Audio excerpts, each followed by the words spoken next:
राम राम मेरा सभी किसान भाइयों को स्वागत है एक बार फिर से मेरे YouTube चैनल पर एग्रीकल्चर होल्डर पर। जिस किसी किसान भाई ने चैनल सब्सक्राइब नहीं किया कृपया चैनल सब्सक्राइब कर लें और बेल आइकन को ऑन कर लें जिसका नोटिफिकेशन आप तक आसानी से पहुंच सके। तो आज अभी मैं बता दूं 2 से 3 दिनों से कोई भी वीडियो अपलोड नहीं कर पाया हूं। उसका एक कारण रहा है जो हमारे क्षेत्र में पिछले 2 से 3 दिनों तक नेटवर्क बंद था, उसी कारणवश से हम कोई भी वीडियो अपलोड नहीं कर पाए हैं आपके लिए, ठीक है। लेकिन आज मैं फिर से आया हूं एक नई वीडियो के साथ आपके साथ जुड़ने के लिए। बने रहें मेरे यूट्यूब चैनल पर कृपया करके।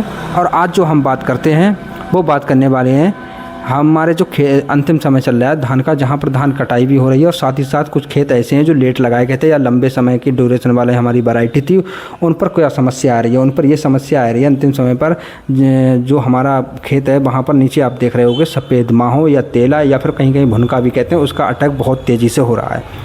और साथ साथ एक रोग जो उसे कंडुआ या फिर पीला रतुआ रोग या हल्दी रोग के नाम से भी जाना जाता है। कैसे इन दोनों को कैसे कंट्रोल करना है, रोग को कैसे कंट्रोल करना है और कीट को कैसे कंट्रोल करना है, वो मैं विस्तार से आपको बताने वाला हूँ।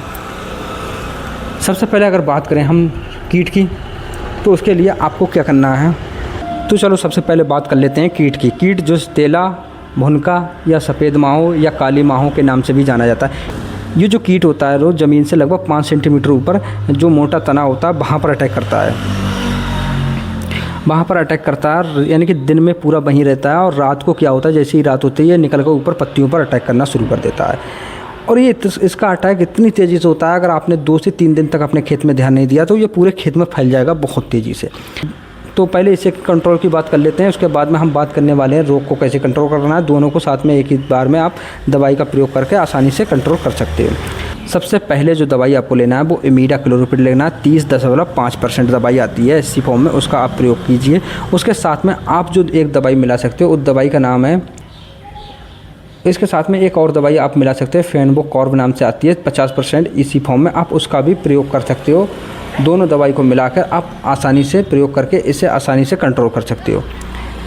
वहीं अगर बात करें जो हमारा कंडुआ रोग है या पीला रतुआ रोग है, उस रोग को कंट्रोल करने के लिए आप उसके साथ में कॉपर ऑक्सीक्लोराइड या प्रोपिकोनाजोल का भी प्रयोग कर सकते हो, ठीक है। इन दोनों दवाई का आप प्रयोग कर लीजिए, बहुत ही बढ़िया रिजल्ट है इनका। तो इन दोनों का आप प्रयोग कर सकते हो, बहुत ही बढ़िया रिजल्ट है इन दवाइयों के, ठीक है। दूसरी दवाई की बात करें जिसका मैं प्रयोग कर चुका हूँ, जिसका मैं रिज़ल्ट ले चुका हूँ, जिसका मैंने खेत में प्रयोग करवाया है और जिसका रिज़ल्ट भी मुझे मिला, उस दवाई की बात करें। दवाई में जो मैं आपको दवाई दिखाने वाला हूँ वो दवाई है थाइमोथैक्सम 25%, ठीक है। ये WG फॉर्म में आता है, आप इसका प्रयोग कीजिए। इसके साथ में एक दवाई और लगानी है, वो आपको ये दिखा देता हूँ मैं। ये जो दवाई आपको दिखा रहा हूँ उसके साथ में आपको ये दवाई लगानी है, उसके साथ में ये दवाई लगानी है जो मैं आपको दिखाने वाला,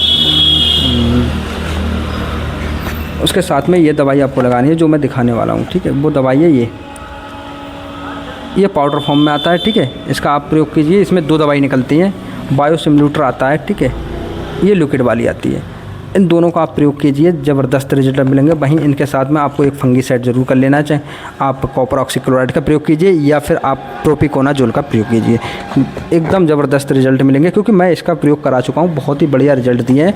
और ये उनके लिए सलाह है जिन्होंने अंतिम समय पर, जिनका धान अभी कटा नहीं है, हरा बना हुआ है, लगभग 15 से 20 दिन अभी भी ले लेगा, तो उन खेतों में आपको समय रहते ज़रूर इन दवाइयों का छिड़काव कर लें, नहीं तो आपकी जो उत्पादन है या उपज है वो बहुत तेज़ी से घट जाएगी और उसको आपको सबसे ज़्यादा नुकसान होने वाला है। क्योंकि अंतिम समय पे जब इसका अटैक होता है तो ये इतना भयानक अटैक होता है कि आपके खेत में जो पका हुआ दाना होगा वो ही बचेगा, वरना आपका एक भी दाना नहीं बचेगा। और इस